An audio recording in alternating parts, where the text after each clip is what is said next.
So I reiterate here, the bill is dead. The story of this great city is about the years before this night. We are free!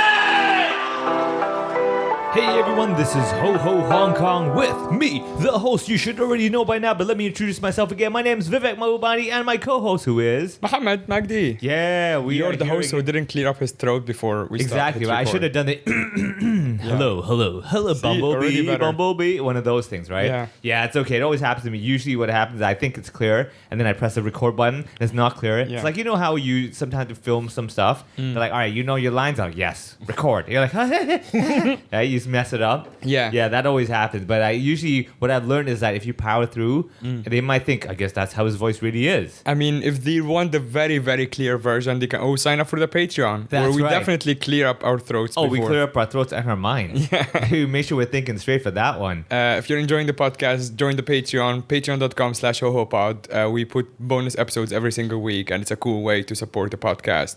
Yeah. Back to the main feed. Back to the main show. All right. So the thing is this: a lot of people would say, "Oh, podcast. You know, everyone's got a podcast now. You know, everyone's doing a little thing." Now, I was talking to some kids. Not kids. I shouldn't say kids. It was university students. All right, but you know, I mean, they are kids compared to my age. Yeah. Yes. And I found more and more of them are thinking, "Oh, we want to do startups because it's a new cool thing." Yeah. You know, a startup. I'm like, that you're just starting a new business, okay? It's just got this really cool name. I'm in a startup. No, okay, dude, you're just working from your bedroom. Yeah. Please, you know. But definitely there's a really interesting thing where the trend is now not to have to work in an office / under someone's supervision in a full-time job, but more like your own idea, how can I make it work? With the internet, obviously anything's possible now.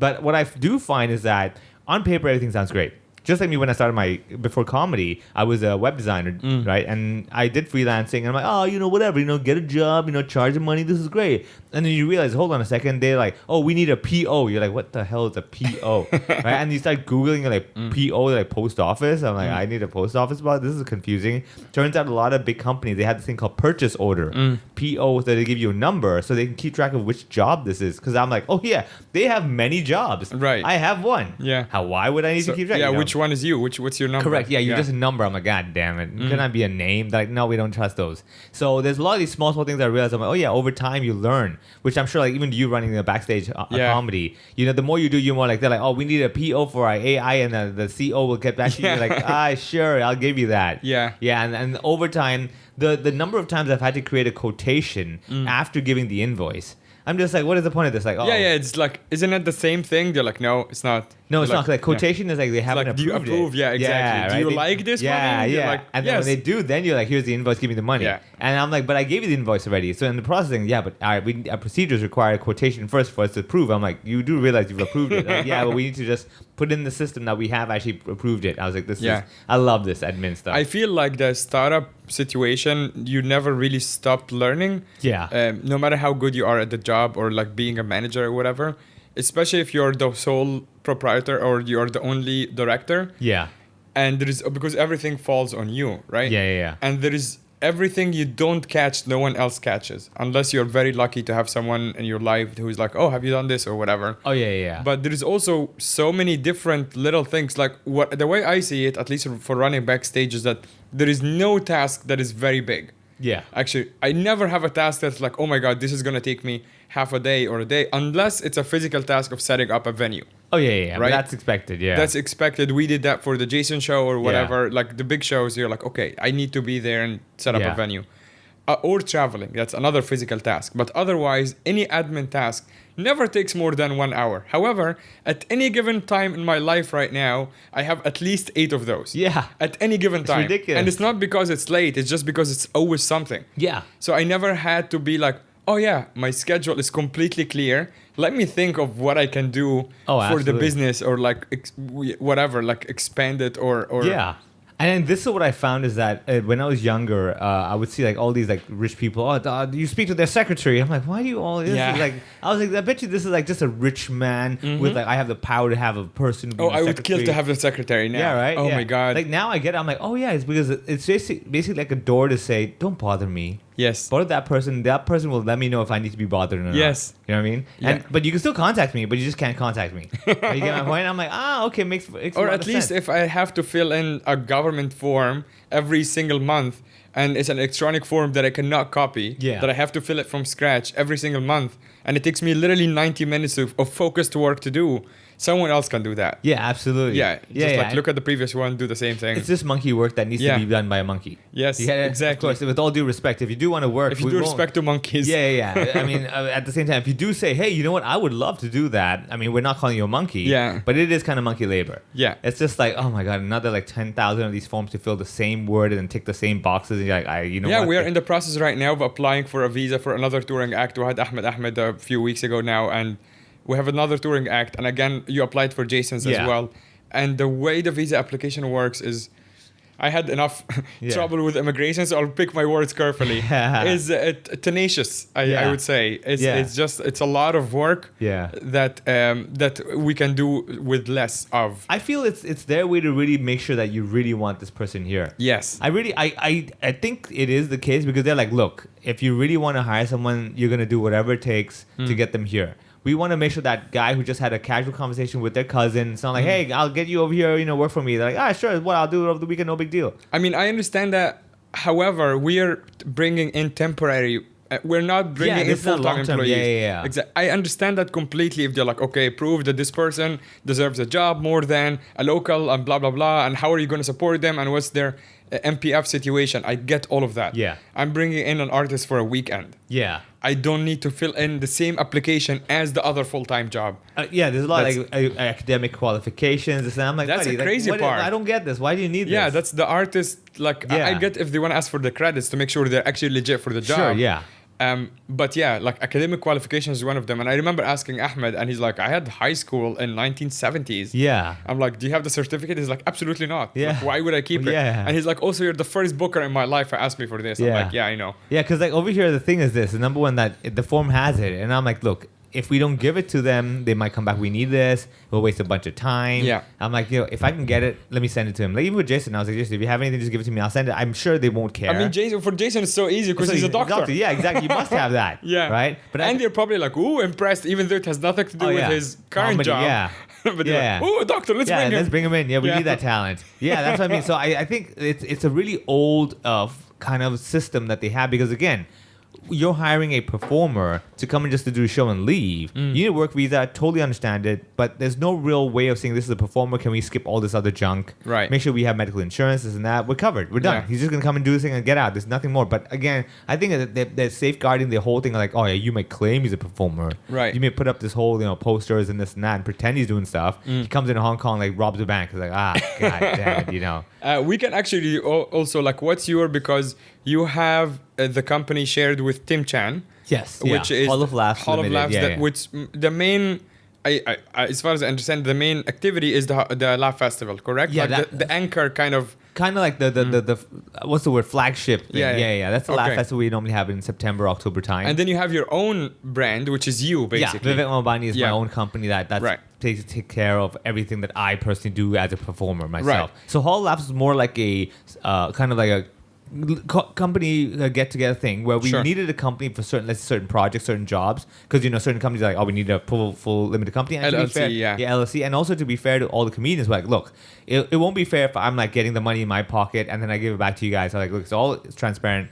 You hide money, this and that. It's a limited company, so you have to get audited, everything like that. So whatever money comes in is there. You can see it, completely transparent to everything. Now, the thing is, though, is that this does also cause a little bit of conflict of interest. For example, let's say a job comes in, right? And they happen to contact Hall of Laughs, all right, which Tim and myself check. Right. And they're like, oh, we want to book Tim Chan. Now, does Tim Chan take it directly? Ooh. You get it? So it's Yeah, a kind of an honor system thing. Sure. So we have this thing where it's more like, look, if they You're contact- like, do you only want Tim Chan? yeah, right. I mean, don't you want someone Yeah. else as well? So there's Yeah. a little bit of that will happen. And I spoke to Tim about it. I was like, look, this is inevitable because it's just hard because, again, I was before Hall of Laughs. Tim Chan was before Hall of Laughs. So Hall of Laughs doesn't own us. Now, if someone comes to us, we don't have to go to Hall of Laughs and say, oh, bill Hall of Laughs and we take a commission or whatever. It's like, no, it doesn't work that way. So it's more like an honor system where, like, look, we've worked together so long. Yeah. We trust each other where if the job came in and they did, in fact, come through Hall of Laughs, they say they saw a show or they contacted the email, whatever, we'll just say Hall of Laughs with a finder's fee. Yeah. Right? Fair enough. And you just put it in the business account. Correct. Yeah. Now, if they did book, let's say, a multiple person show, for example, as long as there's more than one person performing and it's through Hall of Laughs, then it's a Hall of Laughs show. Sure. You get it? Then we only get paid like our artist fees, like that. So there's a lot of that. So it's more like a kind of an understanding. There are going to definitely be times where they came to a Hall of Laughs show and probably email me directly, and it's like, well, I mean, how do I know? Yes. Right? So it's you kind of help that. But the good thing with Hall of Laughs is that it's not so much a heavily profit-making company, but more like having the system there for us to do these things that require the profit-making mentalities. For example, like running shows at like restaurants and everything, it's better to have Hall of Laughs because then they deal with it easier. Sure. The because the restaurant group, there is businesses and everything. It's just easy. With like certain banks, they're like, no, we have to have a limited company for their own compliance and everything. So it's like, that's covered as well. But Hall of Laughs does not produce weekly shows, for example, or even monthly shows. No, it actually does. Tim Chan now takes over and does his own show because like he kind of went viral and everything. He decided, I was like, look, Tim, I'm not going to be all like, hey, hold on a second, okay. But it's more like when we perform like maybe once or twice a month. Usually, if it's like a Tim Chan hosted show, he'll handle it himself. But if it's like I told him it's very simple. If there's any show that you and myself are performing together, that's a Hall of Laughs show. Sure. You get it? So either you do your own show and I'm not on, I do my own show and you're not on. But the moment we're together, it must be, to be fair, Hall of Laughs. Sure. If we do any like restaurants and everything outside, then it's a Hall of Laughs show. As long as it's outside of our little base, that's a Hall of Laughs show. Sure. So it's kind of there's an understanding with that. But of course, then private events here and there come and. Look, at the end of the day, it's more for the comics to enjoy, of course, rather than say, "Hey, where's our cut?" So a lot of the Chinese and it's not that big enough. Like the cake is not big enough. It's not that big. It's like, oh my god, like hundreds of thousands of dollars, you know. So it's there, and it was like, look, the whole point of the company, like I said, was more to have a platform and a system in place. Should let's say a comedian get booked and they're like, hey, I can't handle this, I find the company will take care of everything. You just do your set, we'll pay you as an artist fee. So that was the thing. Now the funny thing though is that. With that comes with all the boring admin stuff. Yeah. It's like, okay, all right. So now you're gonna register a company. Done. Okay. Who's the directors? I'm like, what? I'm sorry. Movie? He's like, no, you have to have directors. How do you want the shareholders? I was like, are you managing or executive director? Yeah, for example? Those, right? Are you also the secretary? If when you have those meetings together, you have to have the minutes. It's like, oh my god, why are you up my business, man? It is insane. So to answer the kid who asked you earlier about like how.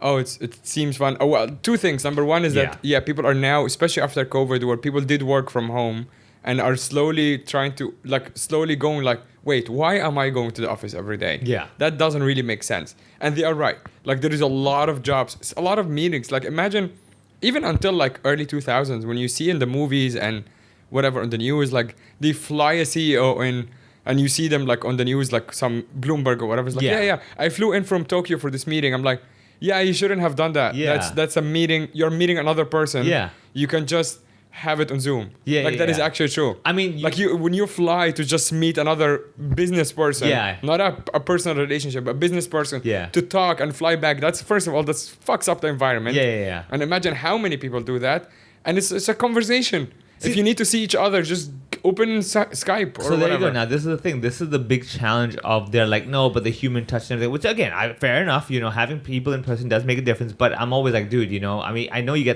have the money and the power to do it, and you're like, well, I can afford it, so whatever. But there's also there's the moral conscience. The environment, exactly. The environmental aspect of it is very big because it's not one guy. Yeah. And at the same time, it's sure, there is like 20-30% more when it's in person, like face to face. However, for the sake of just the bigger and also it's a cost, even if it's not your own cost. Yeah. Like someone is saving money. Oh yeah. Which is great. I would say so. This is the thing. I think it'll definitely a new generation mindset. Just like think of it this way: like nowadays, when you're at a restaurant and let's say you use those paper straws, which first of all don't really work much. Yeah. Right? But you do that. The customer comes and going like, okay, I could support this. But when they see a plastic straw, like, dude, I don't want to. I feel bad. Yeah. So it's that mind shift change where eventually the next generation of CEOs is gonna like, I could not be seen flying all the way there to say hello. Yeah. And hopefully by then we'll have like hologram technology and everything to do the same effect, right? We'll have that. Now, however, this is the fun part of having a business though, which people forget is that now you have the fun thing, which is my favorite thing called business expenses. Oh God. Those are crazy. Now, first of all, how many times have you found yourself going to get a pack of chocolates and you're like, well, the office needs it. I mean, come on. You know. Well, I can't really get away with much of that because I work from home. Yeah. So it's like it's gonna get very blurry if I tell the auditor like, oh, did you expense like dishwashing soap? I'm like, I work from home. Yeah. That's my I mean, office. like, you know, the clothes for the show. I mean, come on, buddy. So to be honest, I'm going very, very strictly by the book. Yeah. And just like anything that is an actual expense, as in like, you know, like a mic stand, for example, something like that. Very clear. Very clear. But anything else, I can't because I don't. Not just that I don't want the trouble. Having to explain it is another thing I need to do. I'm like, you know what? No. Yeah. But like in general, the expenses part for a business like mine or yours is so many. As I was saying, like it's so many small things. Yeah. So like for me at least, like having to working in a regular venue now with Bass Hall. So the points of contact that I have are Bass Hall, the guys who run Bass Hall. I have all the comedians that I work with that I book and manage, and then I have the designers who design the posters, and then I have the auditors who do the accounting and stuff, and then I have the actual bank people who are like making sure everything is, and then I have the ticketing, and ticketing is two different people or two different groups under one group. It's Eventbrite and Zicket all under Eventbrite for some reason. And then you have all of these guys, and then I have my own records, and own records is the payments for the comedians. That's one sheet, and then the booking system with the venue, and then I have QuickBooks, which is for my own accounting to make sure that's the P&L for the business, and then I have each individual comedian because I need to pay them directly to their bank account. So each individual comedian, like their information or whatever. And then I have the individual shows P&Ls. Yeah, so you know this show made well, this show made well, and whatever, and all of these things. And then on top of all of that, I also have the touring acts that I need to make offers for. Yeah. And to do that, I have to apply for visas for these guys and also talk to them and sometimes their agents. And then you also have the environment, the FEHD. Oh yeah, the TPP, the temporary place of public entertainment license. Right. So FEHD is involved in every show now, which is the I don't know what the F stands for, but it's a food. Food and environmental. I think health department. Yeah. So they basically the ones who give restaurant license or liquor license, and also in our case entertainment license. And Bass Hall does not have their full license yet to just have one forever. It takes a very long time. We applied for it for the RIF and it took ages. So I understand. But that means also that we have to apply for a temporary one for every show. Luckily now we have a good relationship with them. So it takes, like, we can apply for one license that covers the whole month. But that also means I need to apply. Yeah. So now everything that I just said for the last few minutes, I'm doing it myself. Which is just which is a startup, everybody. That's how startups work. So just you can cut that and send it to the kid who told you how fun startup is, or like I want to do the own thing. Also, none of these things I enjoy, by the way. Like, I don't hate, but they're not things that are creative for me. I'm like, oh my God, look at me. Like, I'm in my zone, man. Like, I'm just like, I'm an employee of myself, sure. And sure, I can start half an hour late if I woke up with a headache. That's great luxury. But at the same time, what you don't understand is like, if any of these things don't happen, then none of the other things happen, and then I'm fucked. And it's just like also there is obviously the physical part of it, which is the running the show. So when you come to the show as an audience, and I'm sure a lot of the listeners came, you greet me first. I scan your tickets. I sit you down or like talk to the ushers or whatever. But I also jump on stage a lot of the time. Exactly. I'm also the producer of the show, which means I sit in the sound booth and make sure the sound and light are good or whatever, and then make sure that. And then you have to handle every incident. So the last one that happened right before we're recording this, we had Tim Toe, previous guest on the podcast, headline, did a great show. What happened, and maybe someone from the listeners who's there, what happened is that I was a little understaffed. There was like 2 or 3 shows happening at the same night, including there were 3 shows. It was Soho House, there was your show, and I believe Aftermath as well. Correct. Happening all at the same time. Yeah, and I think Tambi was out of town, and a couple of you guys were running thin, basically doing 1 or 2 shows. You and I had a private show on the same day. So basically there was no available comedians except for 2 guys that I can book. So I had to jump on stage to host. Which is fine. I have been doing this for a long time. I can host cold, is what we call it. You just go straight up and kind of like get the crowd warmed up and like, maybe talk to them individually, kind of like make light crowd work. Correct. And then basically the first opening act, who's the one who starts the show. Yeah. Which in that case was you. Yeah, that and night. you came in coming from Soho House. Yeah, I was coming from Soho. So basically, I was performing in Soho House that night. But since I was at the last spot in Soho House, I could come do a spot at Base Hall and then go back. Now, the one benefit of performing in Soho House is that they include dinner. Yes. And anyone who knows dinner me, is very nice. It's very nice dinner, and anyone who knows me, when you tell me it's included, I make sure it's included in my appetite too. Yeah. So I made sure to show up there because we did the gig in the afternoon together, that private event. We finished. I dropped off all that equipment and everything that we had. Then you went back home to get some work or get ready, get freshened up. I went to Soho House, got my dinner, got a cab straight down to Base Hall, did the set with you. Then I had to zoom right out to Soho House to do the ending set over there. Yeah, that's also the life of the comedian, everyone. Oh, yeah, Which that part is the glamorous fun, part. yeah, that's really fun. Like, I'll tell you this, it's so much fun when you go there, the show starts, you're like trying to coordinate with the other side, like, hey guys, the show's gonna start in 5 minutes, I'll be done in like 10, I'll see you at the bit. And then like I get on, I finish it, I'm like message them, okay, finish my set, we'll get a taxi coming over. Yeah. You know, that's like exciting. That's the fun part, yes. Yeah, I remember I've even done like the Cross Harbor where I did Chipside straight, come down to Central, do another set. Whoa. Those are fun. Like I said, my highest one I've done is 5 sets a day. That's nuts. That was that's the like craziest. New York level. Oh yeah. But it was over the whole day. Yeah. So that was the craziest one, and I remember that. I'll tell you this. This is a really insane story. So I had 4 sets, and there was one more private booking that really, really wanted me. And I'm like, buddy, it's gonna be so tight. I have like an hour between. There's no way I can make it in time. And everyone wants the same day. Same Why? day. I don't know. It just happened to be something. Just all fell into the same place. Right? I'm like, whatever. And then they got back to me because again, the secretary got back to me saying, yes, the owner or whoever the person will send his car to pick you up from Wan Chai where you're at this time. I mean, you're someone who also just got picked up to go to Bangkok and come back. Yeah, true. Yeah, So- that was pretty badass. Man. Like that experience. Speaking of fucking up the environment, Yeah. you could have done the show on Zoom. I mean, with my technology, I should have done it. Yeah, exactly. They could have afforded a hologram Exactly. system. Yeah. Yeah. No, that was pretty cool. Anyway, so coming back to this, I remember that they picked me up from Wan Chai, gotten that little, and of course, these kinds of cars are not like the normal, like, Bentleys and stuff. This is like the family van kind of things where they have the driver, picks me up, so they know exactly I'm in the car now. I'm on my way. They're like, okay, let's get wrap things up because he's going to show up. I show up, I did like, I think 10 minutes.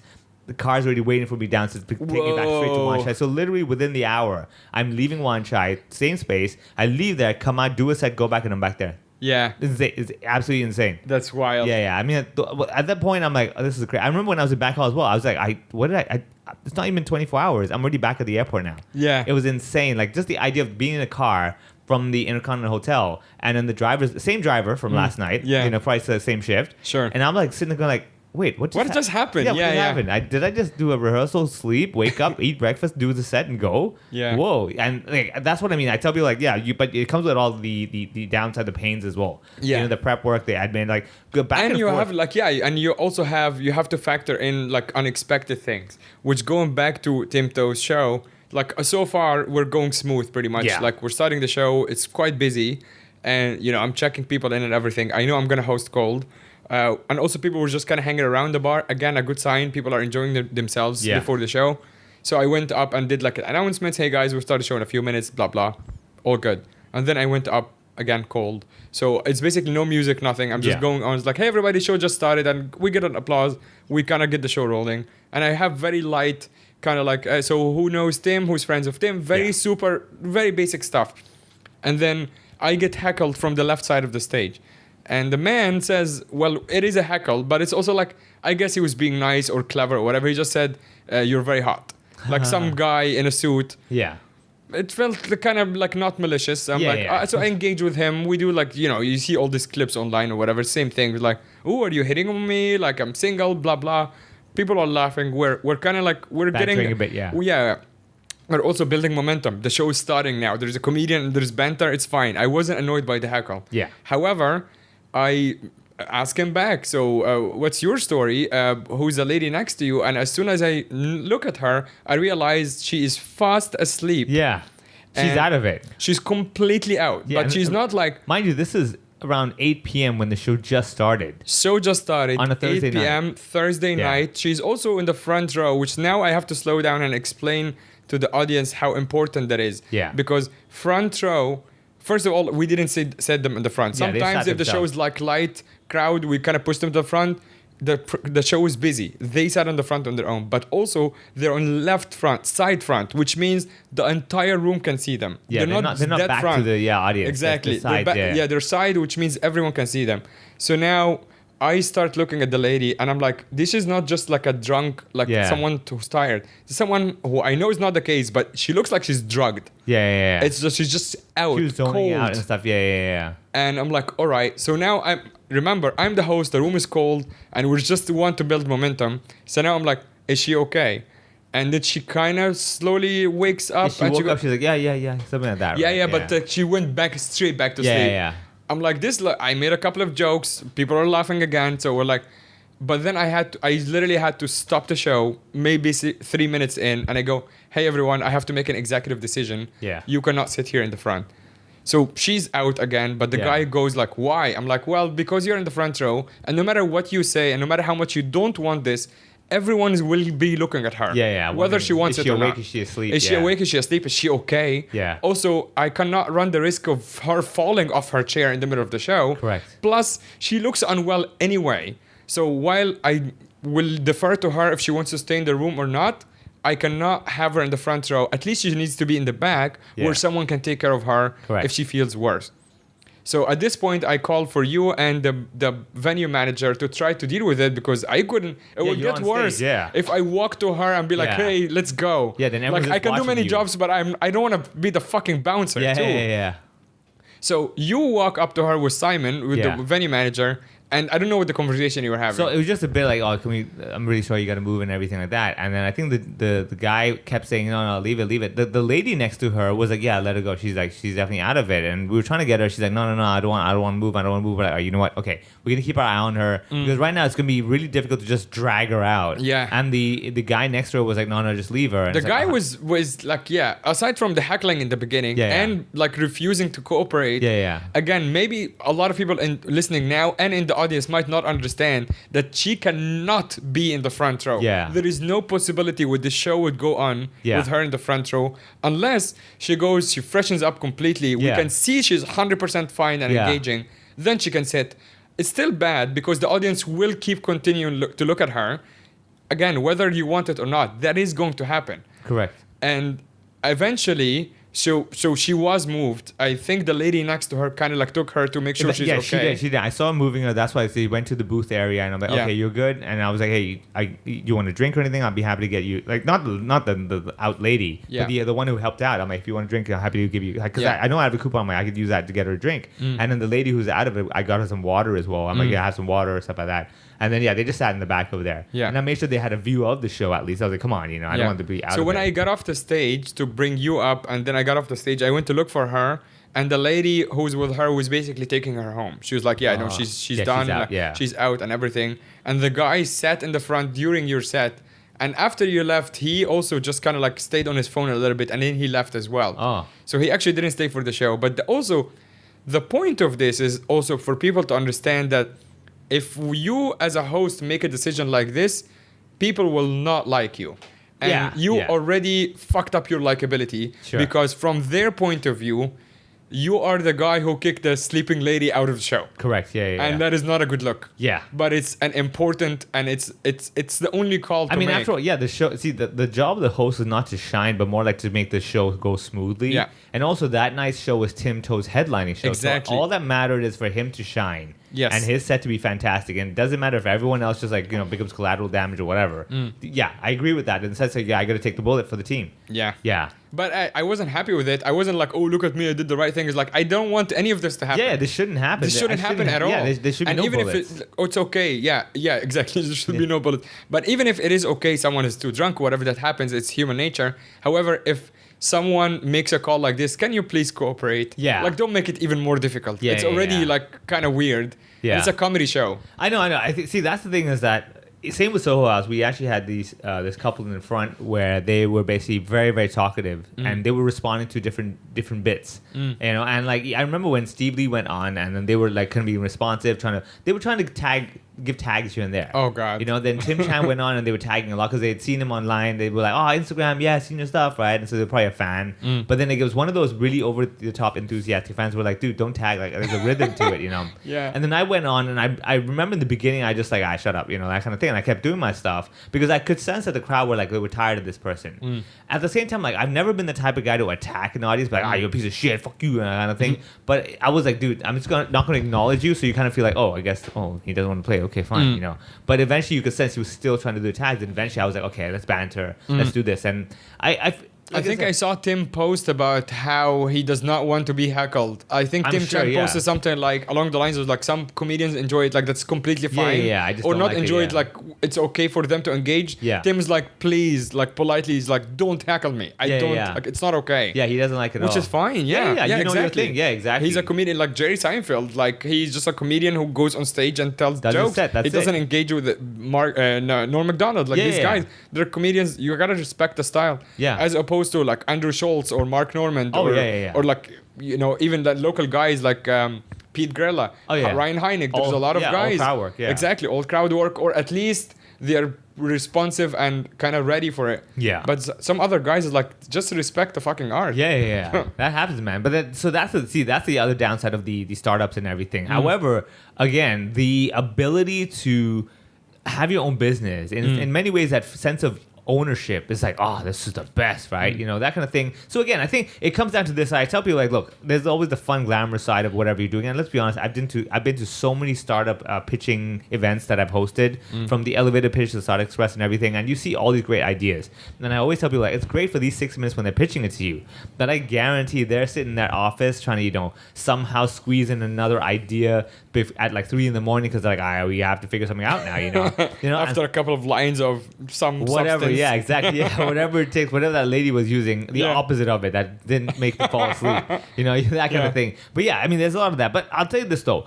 I go to a lot of schools to give talks, right, for career days and all that stuff. And I tell them, like, look, you must understand there are two types of people. There's a type of person that's the self-employed kind of person that I want to be in control and everything. But then there's a type of person who's like, dude, I'll do the job great, but the moment I'm out, don't even talk to me.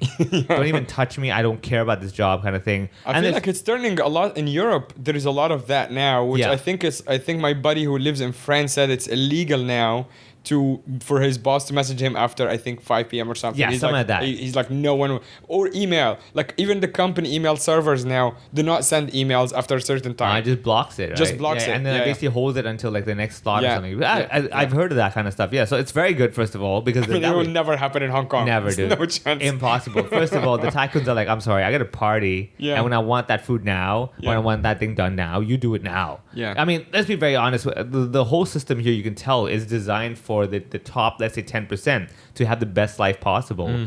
And everyone else just get the job done now because I have no patience, you know. And I get it. And we get, I'll be honest with you, you get to benefit that as well, you know. Of not course. being in the top 10%, you still go, hey, life is really fast here. I want this. I get this. Right? I mean, for example, like the life over here, you don't kind of like, I have to drive all the way there to go to 7-Eleven and it closes at 12. It's like, no, you want some snack? 2 minutes, you got it. Yeah. You know, for sure. I have always lived in mega cities, actually. Like my entire life, I grew up in Cairo, it's like the capital of Egypt, so one of the biggest cities in the world. And then I moved to Shanghai, northeast China for a little bit. But even China as a country is gigantic. But aside from the small stint when I was teaching in northeast China, Shanghai and then Hong Kong, actually Cairo, Shanghai, and Hong Kong are in the top 10 most biggest mega cities in the world. And I feel like maybe in 10 years or 5 years or whatever might change. But now I can't imagine not having exactly the convenience you're talking about, just like, oh yeah, I need to like go to 7-Eleven and get like a razor. Yeah. So I need the razor right now. Yeah. I can't imagine having to drive for 20 minutes. Yeah. To like, it's just, to me, that's nuts. Yeah, I do understand that other lifestyles, what they do is they stock up like hell. Razor was a bad example. Yeah. Why are you I'm like, I need to kill myself right now. Yeah. I can't really. I want to be clean shaven and dead. Yes. That's what I need, man. This is such a bad example. That's the first thought in your mind, man. I worry a lot. That's why they put you in the backstage, not the front stage. Yeah, like, exactly. Let this guy have a little think about his life, you know. No, but I understand because like you know the Costco and all that stuff, right, in the States, and the whole wholesaling concept where they buy like 100 packs of tissue. Like here it doesn't work because we have no space. Yeah. But there I get it because like every time when I was young, I'll give you an example. When I was young, I remember like I would go to the supermarket sometimes and I would see like a lot of the expats basically with trolleys full of stuff. I'm like, what are you doing? Yeah, just What? come back tomorrow. Yeah, just come back tomorrow. Yeah. Like, this place is open. What's going on? And it's not that they won't come back. It's just like, that's how it's always been. Yeah. We go out, we shop. I'm like, but you live like 5 minutes away. They're like, but I shop once a week. And welcome is not going anywhere. It's not going probably anywhere. going to come closer to you tomorrow. There's another branch opening a guarantee within your own building, you know? Exactly. It'll be that, right? And I remember seeing that. I was just like, I do not understand this logic. And then at no point, I was like, how is this in any way better? Like, nothing is fresher. You may say I'm saving a bit of time traveling, but it's 5 minutes, dude. Like, Yeah. you're not that You're far. probably like also spending more effort carrying all this shit, Yeah. like heavy stuff up. Exactly. Organizing it and stuff like that. Like, buddy, Finding space for it finding somewhere. space, yeah. But I do remember, like, for example, McDonald Road. That parking shop over there. I remember, like, precisely that's the one where everyone had the trolleys with like stacks of stuff every Saturday. Huh. And I was like, yeah, because on that street you had a lot of expats living there. Yeah. And they were probably the more British mindseted ones, where they're like, oh, Saturday is the grocery shopping day. We Right. get everything we need for the whole week. Chicken, this and that. Everything. I'm like, I guess the flip side of that is that they get busy, like they have kids or whatever, so Yeah. they might actually like they're working but let's as be well. honest, they've got helpers and everything. I know. Let's be straight. I mean, you're telling me that street people are what, like cleaning their own dishes? Come on. Yeah, no, man. they don't. not Yeah, you're happening. right. Okay. Yeah, Never mind. yeah, it's not happening. They just have a It's a just that strange that's been the habit. That's been Yeah. like the habit for like put it this way, it's like the after work drinks. It's not a very common thing in Hong Kong for like the local crowd, but it's a thing that people just do. Like Friday night has after work drinks. Well, a Friday night, I kind of get like, okay, you're kicking off the weekend or whatever. Yeah. But yeah, you're right. Also, like I see a lot of Monday and Tuesday Yeah, you're like, after work really? drinks. I'm like, huh, Like, what's come going on, on you here? didn't need this, And yeah. we both know people who are just like, this is their default. Like afterwards, like I'm grabbing a pint. Yeah. And then I'm going home. I'm like, Why? every day? Yeah, why do you need that? Right? But that just became the system. Yeah. You know, like I would understand, like for example, the person who, same example is like you checking your Facebook when you're sitting on in the toilet. Yeah. It's just, it's the default mode. It's like, well, don't we all do that? Like, wouldn't you want to do that? What else do you have to do? Read a magazine? Are you mad? Right? That kind of thing. Or like scrolling stuff while you're on the train. People are like, no, but you can read. It's like, no, but that's how we've always done it.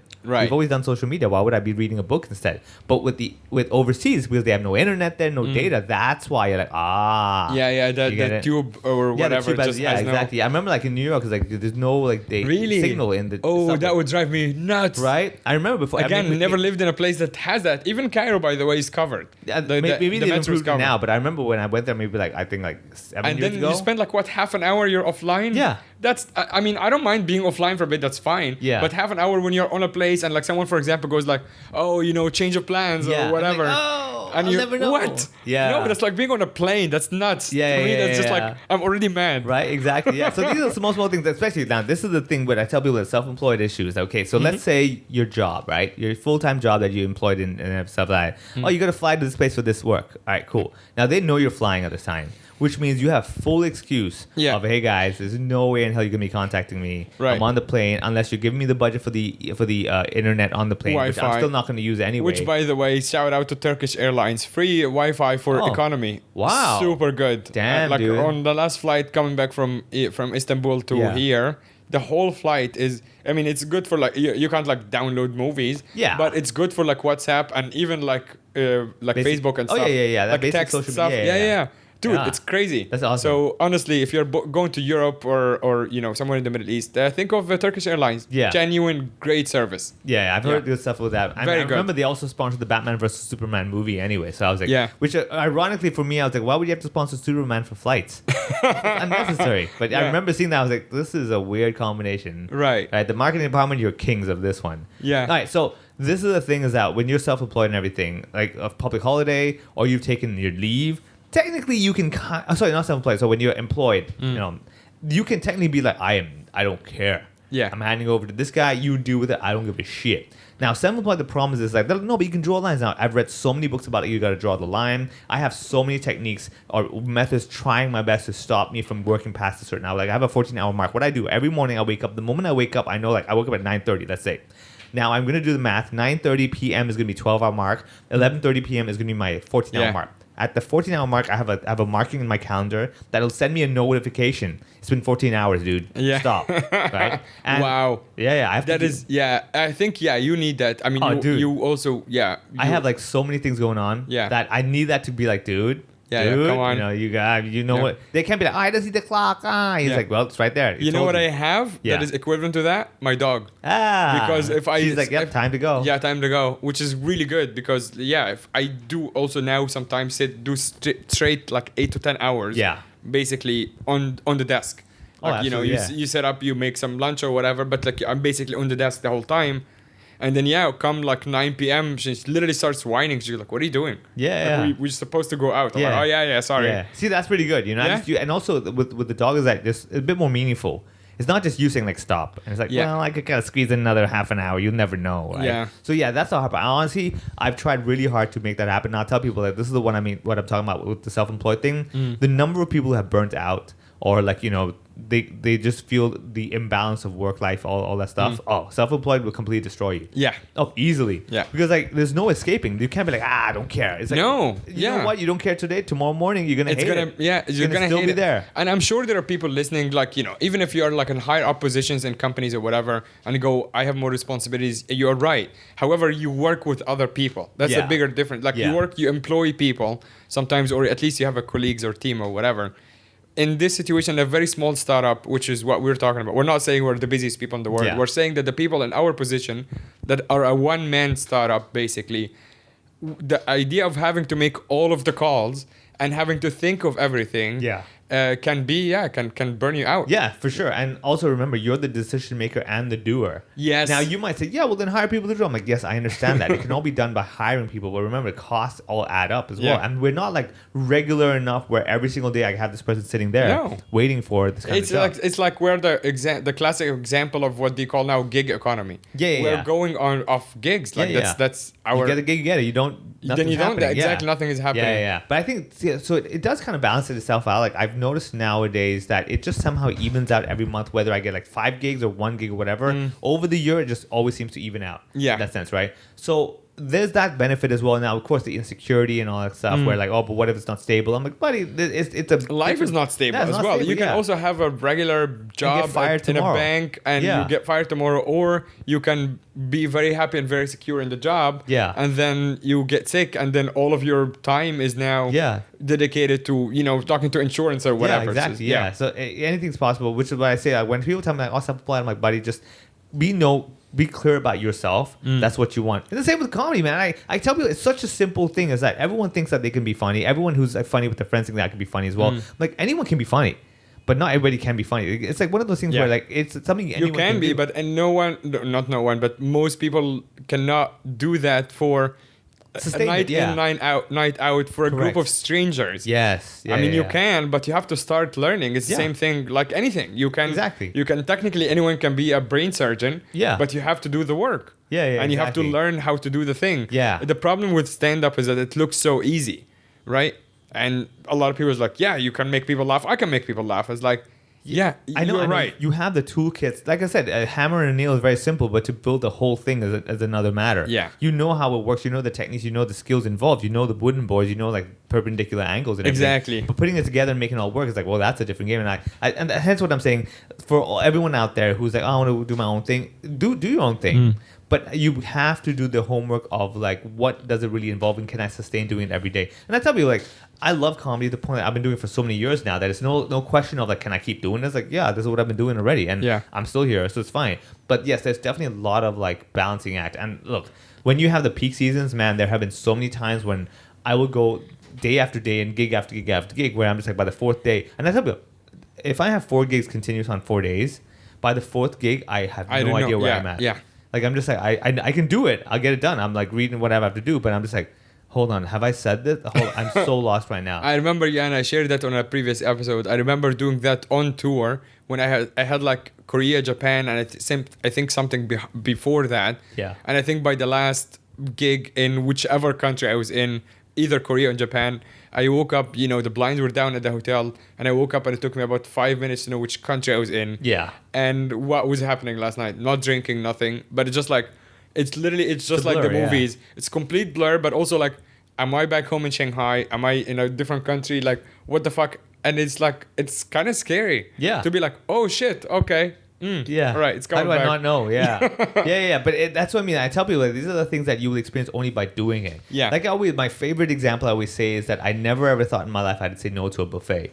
It was only after 3 days of 3 buffets per Yeah. day out on a cruise ship. By the 9th buffet, I'm like, I can't do this anymore. I want to jump off. I needed a la carte, you know. I was like, I cannot believe I'm saying no to a buffet. I'm like, can I please get a la carte? They're like, oh, sir, it's the same price. I'm like, I just want something different. Yeah, just give me one choice. Don't make me choose. You decide, you know. Yeah. Yeah. So I remember that precisely. I'm like, wow, anything is possible, man. I mean, the last part, I guess, of this puzzle is the fact that if you are away and you can't, like sometimes you have private gigs or whatever, and then if you can't be there for to run your regular show, then you're also kind of screwed, because that means that you have to rely on other people to basically do your work for you. And aside from having to pay them a significant amount of money, which is fair because they're doing your job, Yeah. but also there is not so many people who can actually do Your level, yeah. our level of running the show or whatever.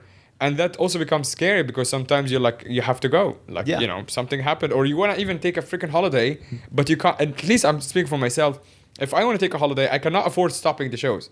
Yeah. So I have to make a difficult choice of not go on holiday or have to have someone run it, which again, I'm fine with. But in Hong Kong right now, proper like experienced showrunners are like a handful. Yeah, there's not that many. And most of them are running their own shows. yeah, so why would they come and do your show? Why would Yeah, they come and- exactly. Yeah. Yeah, so now I'm like, well, god damn it. Yeah, so I think that's the hardest thing I tell people. Like, the problem is that, let's say you run a business, right? You have a certain quality standard, and you're like, oh, I want to hire someone to do this for me. You know, I'll let them manage it for a week. And I'm like, let me remind you something. If someone has your quality standard, chances are they won't work for you. Exactly. Right? Why would Yeah. they work for you? I'm like, buddy, I can do it myself. Why would I need you? Yeah. And I tell people that all the time. I said, look, I know my standards. I know my abilities and everything. I'm like, you want to hire me? I'm like, buddy, you have to be able to pay me this amount for me to say I'll stop what I'm doing to do your thing. Now, you might say, well, I'll pay you the same amount you make. I'm like, why? Yeah. Why would I then stop what I'm doing? I love what I do. Why would I have to change it? Yeah, You have to and then- compensate me much more for me to stop what I'm doing to do your thing. Yeah. And you're like, well, that's not financially viable. I'm like, exactly. Exactly. That's such a good point. Yeah. Yeah. Hence why you will never be able to get someone like that has that skill level to do your job for you. It's like, well, then no. Yeah. I'll do my own thing. So that's the So what is the, like, and I'm sure there are listeners who are more experienced than us in terms of just business running and management and stuff like this. How do you get out of this? Like, how do you hire or you find competent people who are as competent as you are, hopefully even better, yeah. and get them to work for you? You and- crush the new generation's confidence. You make them feel like they're not good enough. Right. But they're actually good enough. Yeah. And you never let them know they're good enough. Oh, that is so smart and evil at the same Yeah. time. It's like they come, they do the job, and you're Yeah. like, They're like, oh, okay, I guess I'm not good enough to do what you're doing. You know, this is fucking sad, because now I'm thinking of like a lot of jobs that I had as young. Yeah. That I was so confident that I'm like, maybe I wasn't good at all of them, but like even the stuff that I'm like, oh, I got this, I nailed this. Yeah. And I never got like, oh my God, this is amazing. It's always like, I bet you the best they- is like, yeah, nice. Okay, you did the job. Great. Yeah. Yeah, you get compensated. Shut Fuck, up. it was Yeah. exactly what you're I'm saying. sure it's that, man. I mean, look, I've always had this weird thinking of the system in Hong Kong, the education system. The reason why they don't like let the kids kind of flourish too much is because they're like, I don't want them to flourish. Sure. I want them to feel like, Because otherwise you would just come and basically take my job. Yeah, Or exactly. compete with me. Correct. Yeah, and of course, like the top 10% is like, don't let them know. Just don't let them know that they actually have potential. Damn. Like, you know. So these kinds of things where I'm like, hey, I think I'm seeing the cracks over here. You know what? I'm going to tell them they're good enough. I don't care about you guys. Yeah. Yeah. So I would say, look, what you can do is that have that person with the talent who's still young, still open to exploration. Yeah. But always be careful, because like they will have the curiosity to do it.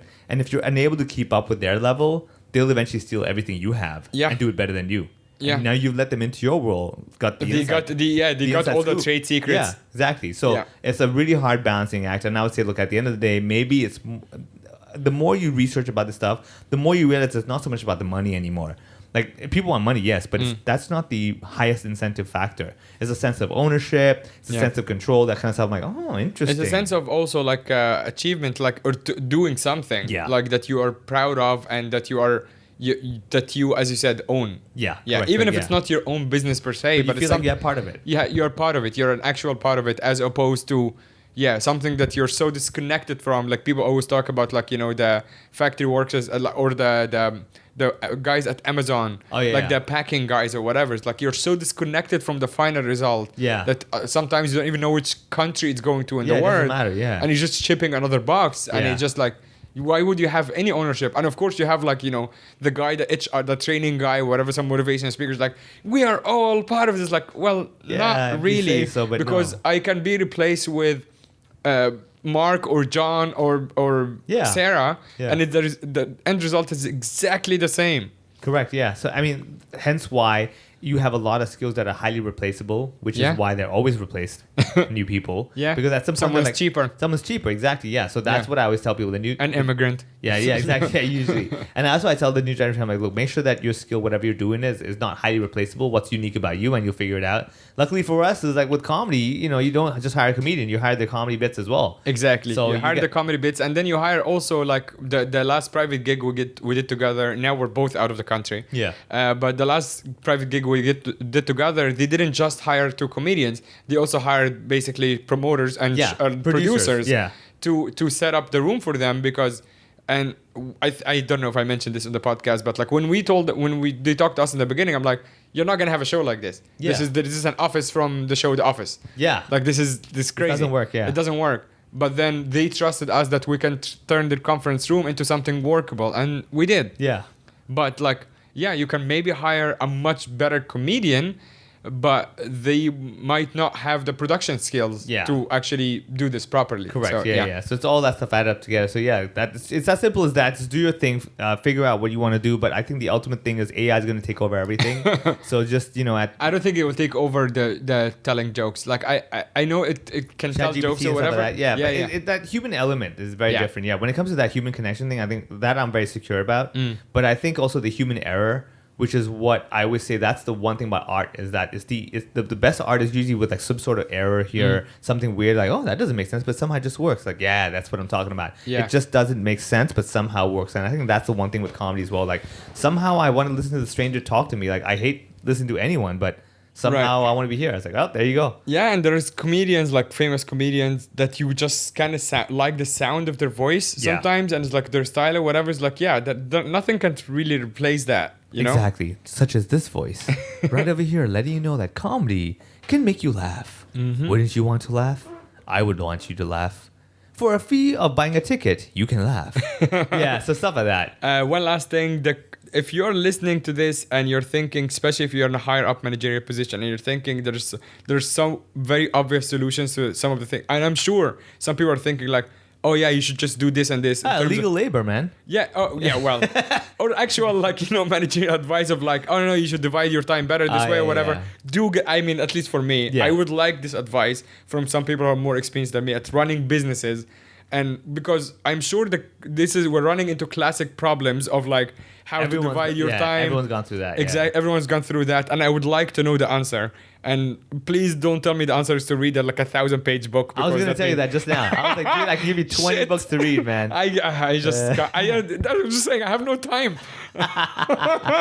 Oh, man. Yeah, that's why you see like the CEOs on jets, not jets, like flying and reading books. Yeah, they're like, it's only time. You know what I do on planes? Like, aside from like watching the movie or whatever, what? I go through my photo gallery. If I don't have Wi-Fi, delete stuff, right? And finally just clean up my photo gallery. Yeah, my photo gallery is a mess. I like insist on not doing something productive. It's like, it needs to be done, man. Like my photo gallery, I'm like, all these photos from like a year ago, I'm like, I will never need them. Like, but what if I just want? No, just get rid of it. Yeah. No, I've never posted a concert in my life, and I have videos and photos of every concert I've been to. This is for nobody. Pointless. Nobody. Why do I have like crazy photos, by the way? Like every song is like different, it's like, why? Unnecessary. Just sitting on the internet. It's gonna like on a server that outlast us. It's like for nobody. Yeah, nobody cares. Nobody cares. That attended fucking Metallica in 2013. It's like, sure, buddy. They're great, buddy. They're still here, so nobody cares, right? Yeah. Oh, well, there you go. So hopefully, if you're thinking about doing a startup, now you know what to expect. Yeah. If you're employed at the moment, you might appreciate this differently. Yeah, and also if you want a genuine advice on like startup or whatever, and you want more information, our DMs are very open. Yeah. Again, speaking for myself, you can always message me at the other Mohammed and message Vivek on Funny Vivek. And yeah, my DMs are open, my replies may not. Mine are open. So slide into our DMs. Thank you for all the support, and we'll see you at a show, hopefully.